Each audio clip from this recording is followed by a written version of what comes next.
Another way that eccentric or negatives can be used in training is if, let's say that this client right here, just as an example, let's say that she's not able to lift this weight in during the concentric contraction. Well, what we could do is have her be in this position without the weights, and as the trainer we can hand her the weights, and then she's going to slowly lower those weights into an eccentric contraction, lengthening the muscles, and then they should be able to effectively lower that weight because of cross bridging within the sarcomere. And I can explain that right here. And here's a, a example of, or a drawing of, a sarcomere.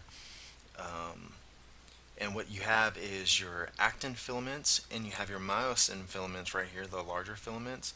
And what happens during a concentric contraction is these where the myosin cross bridges are. What happens is they actin and myosin work together. So once they're pulled in together, what happens is the filaments right here are shortened, and that's what causes the concentric contraction. As you can see here, I have the arrows, and they're up here as well, where they're going in towards the M line. And once they go towards that line, that's whenever you're getting that concentric contraction. Now, as so in the bicep curl, for instance, whenever you're pulling that weight up away from the ground and towards your shoulders, you're creating more myosin cross bridges. So that's what's happening right there.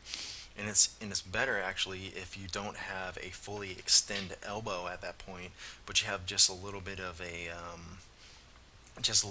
bent elbow, because once you start off in that position, you already have a little bit of cross bridging happening.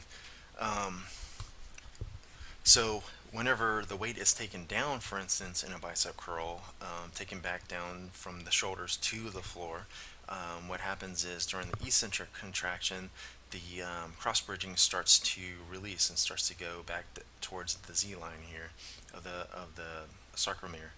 So what, and as I explained earlier, so if we go back to this example, if she's not holding the weight here, and then we hand it to her, then as well, let me just start over. If let's just take this weight away, and she puts her hand position as she's doing a bicep curl at the end position, her bicep muscles right here are already creating optimal cross bridging, so it's already in the concentric phase. So that means that she's going to be able to handle that force.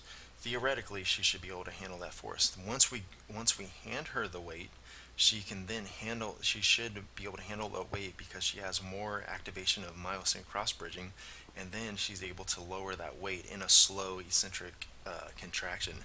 And that's how, and from what we know of the sarcomere, that's how we can use eccentric or negatives training in order to help our clients.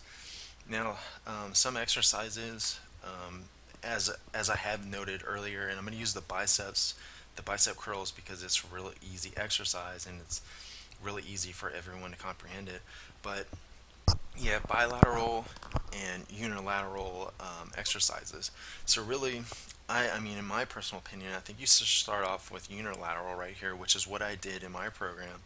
And he's moving the weight up towards the shoulders in each diagram here. But the difference is, in one exercise, he's doing one arm at a time. So his left arm here will go up to the concentric contraction, come back eccentric, and then once this goes back down to the resting position, his right arm will then begin the bicep curl.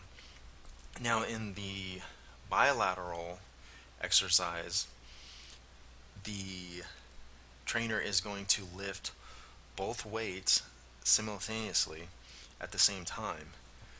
And as I was talking about in week 6, during the bilateral bicep curl, where we're using the dumbbells and we're using much larger weight, that's why I was saying this would be more dangerous, because the torso right here has to remain in a good form, in a good position. Otherwise, if we sacrifice any form here, the individual could get hurt. So that's why we're assessing them while they're doing the unilateral exercises. Now, another type of exercise would be multi-joint. So if we look at the bilateral and unilateral, even though these exercises are both bilateral and unilateral right here, they're both single joint. So the single joint right here is going to be the elbow. That's the elbow joint right there. That's a single joint exercise. When we look at multi-joint exercises, such as the bench press, for instance, where he's using the barbell here, and it wouldn't matter if it's barbell or even dumbbells, the movement of the bench press is going to be the shoulder joint, which is moving. As you can see, it's going to rotate from rest position to moving up. The shoulder joint is going to rotate, and then also the elbow. The elbow is going to go from elbow extension to elbow flexion, or it actually starts off in elbow flexion and then moves on to elbow extension, which the individual is right here.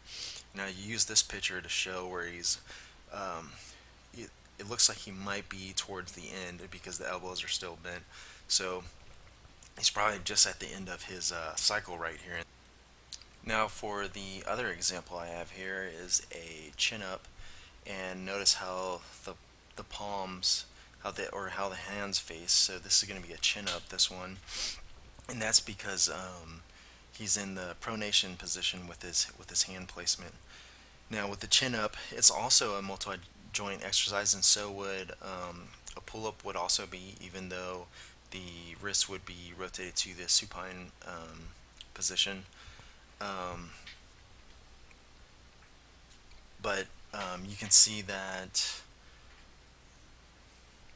and you can notice that this is a multi-joint exercise because, like the bench press, it's also using the shoulder joint and the elbow joint. Notice in the starting position, the shoulder is in this position, and then it goes into flexion here, and same with the elbow joint. It's now in flexion, elbow flexion. So it's using two joints at this moment. So multi-joint exercises would be considered a little bit more advanced because if we looked at a single joint exercise, you're only moving one joint, but you also in this example, you can see a bicep curl. We have to make sure that the form, obviously, the torso is not swaying too much. And then in the multi-joint exercises, we also have to worry about form. Like, we want to make sure that his torso here isn't lifting too high, but also here we want to make sure that their body's remaining pretty straight. But with multi-joint exercises, they seem a little bit more advanced. You're using more muscle groups, which is good. So, like for instance, with the bench press, we're going to be really targeting the pectoralis major here, but we also have the front of the shoulders and the biceps, and even maybe a little bit of the triceps getting targeted as well. But it's mainly going to be in the pecs there. That's it for this presentation. Here's all the references, and that's it for this program.